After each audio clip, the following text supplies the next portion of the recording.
नाज़रीन ख़बर मां ॾींदालूं वज़ीर आज़म शहबाज शरीफ़ लाहौर इंडस अस्पताल जो इफ़्तिताह करे छॾियो आहे। संदसि चवण आहे त इंडस अस्पताल जी इफ़्तिताही तक़रीब में शिरकत ते ख़ुशी थी आहे। लाहौर में तक़रीब खे ख़िताब कंदे शहबाज शरीफ़ चयो त अस्पताल हलाईंदड़नि ते पाकिस्तान खे फ़ख़्रु आहे। वज़ीर आज़म चयो त मुल्क खे अॻिते वठी वञण लाइ समूरनि स्टेक होल्डर्स सां ग्रैंड डायलॉग करणो पवंदो। आगाह कंदा हलूं हुन जो त ग़रीबनि लाइ मनसूबा शुरू कंदड़ दीन ऐं ईमान कमाए रहिया आहिनि। वज़ीर आज़म शहबाज शरीफ़ त ग़रीब अवाम जी मदद लाइ करण अवलीन तरजीह आहे। हुन चयो त हीअ अस्पताल शौकत ख़ानम अस्पताल बराबरि आहे। क़ौमी मेहनत ऐं टेक्नोलॉजी सां ई अॻिते वधंदियूं आहिनि।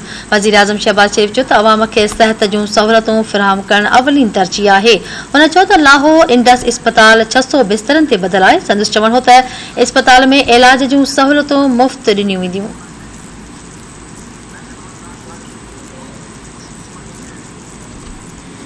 अहम ख़बर ॾियूं अॻूणे वज़ीर आज़म इमरान ख़ान पिशावर बनीगाला पहुची वियो आहे। इमरान ख़ान पीटीआई जे कोर कमेटी जो इजलास अॼु कोठाए वरितो आहे। इजलास में मुल्की सियासी सूरतहाल ऐं ॿियनि ॻाल्हियुनि ते सलाह मशवरा कया वेंदा। ज़रियनि जो चवणु आहे त इजलास में ईंदड़ लांग मार्च ते बि ग़ौर कयो वेंदो। बनीगाला में ख़ासि सिक्योरिटी मुक़ररु कई वई आहे।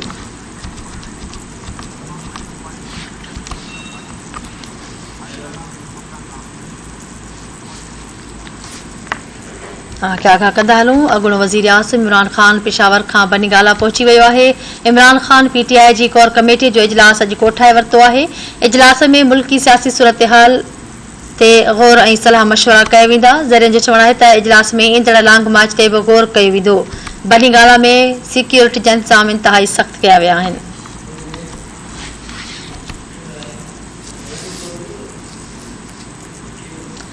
नाज़रीन ख़बर ॾियूं घरू मामलनि वारे वफ़ाक़ी वज़ीर राणा सनावला चयो आहे त इमरान ख़ान खे इस्लामाबाद वापसीअ ते हू भलीकार कनि था।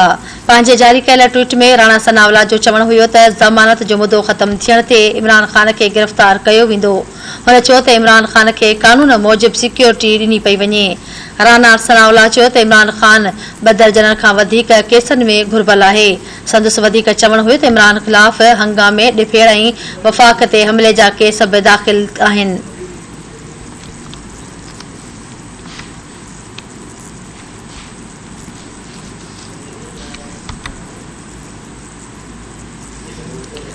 अवामी मुस्लिम लीग जे सरबराह शेख रशीद चयो त वज़ीर आज़म वॾे वज़ीर ऐं घरू वज़ीर ख़िलाफ़ फ़र्द जुर्म लागू थियण जा इम्कान आहिनि। हू जल्द गिरफ़्तार थियण वारा आहिनि। समाजी वेबसाइट ते जारी कयल ट्वीट में शेख रशीद चयो आहे त नेब कानून में तरमीम केस ख़त्म करण लाइ आहे। हुन चयो त चूंडुनि में धांधली शुरू थी वई आहे। क़ौम 19 जून खां अॻु वोट चेक करे। संदसि वधीक चवणु हुयो त लोड शेडिंग ऐं पेट्रोल 60 रुपया महांगो थियण मौजूदा हुकूमत जे 50 ॾींहनि जी कारकर्दगी आहे। शेख रशीद चयो त हुकूमत हलाइण नून लीग जे वस जी ॻाल्हि नाहे। हू फौरी तौर चूंडूं कराइनि।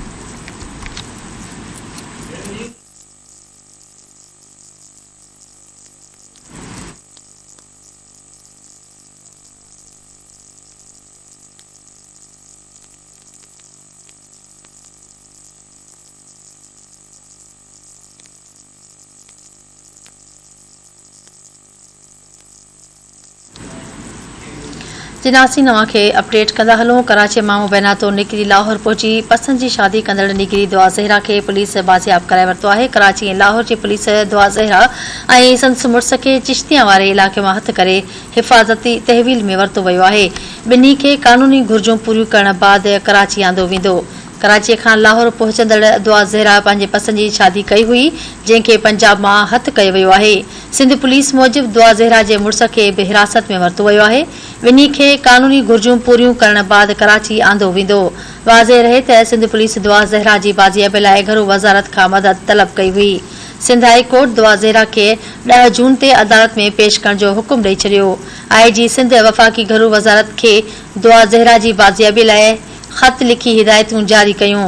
ख़त में चयो वियो आहे त IG पंजाब खे हिदायत कई वञे त छोकिरियुनि जी बाज़ियाबी लाइ सिंध पुलिस जी मदद कई वञे।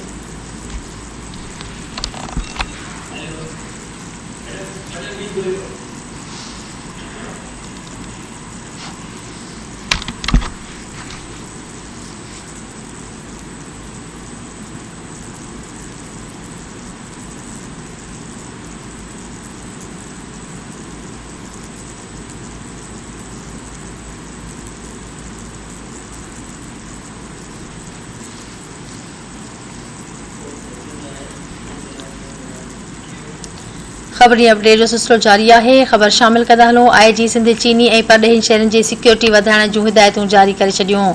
IG सिंध ग़ुलाम नबी मेमण चयो आहे त सूबे में तरक़ियाती कमनि में हिस्सो वठंदड़ परॾेही शहरनि जी लिस्ट सिक्योरिटी ॾियण लाइ स्पेशल ब्रांच ऐं ॿियनि सिक्योरिटी इदारनि सां राब्तो कयो वञे।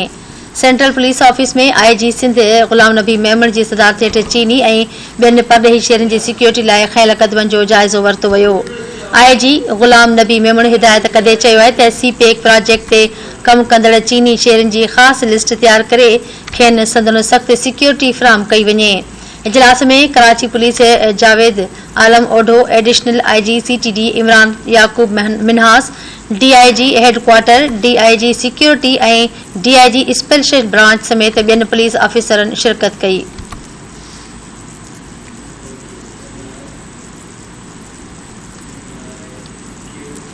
कराची जे एडमिनिस्ट्रेटर मुर्तज़ा वहाब माहौलियात जे आलमी ॾींहं जे मौक़े ते इम्प्रेस मार्केट सदर पहुची रोड जो इफ़्तिताह कयो। उन मौक़े ते PP सीनियर अॻवान Najmi Alam, MPA Sharmila Farooqui, Sadia Javed, director general parks Junaidullah Khan ऐं ॿिया अॻवान साण गॾु हुया। मुर्तज़ा वहाब माहौलियात जे आलमी ॾिहाड़े जे मौक़े ते बाग़ में ॿूटा पिणु पोखिया। कराची जे एडमिनिस्ट्रेटर बैरिस्टर मुर्तज़ा वहाब चयो आहे त शहर जे माहौल खे बहितर बणाइण लाइ वण पोखणु ज़रूरी आहिनि।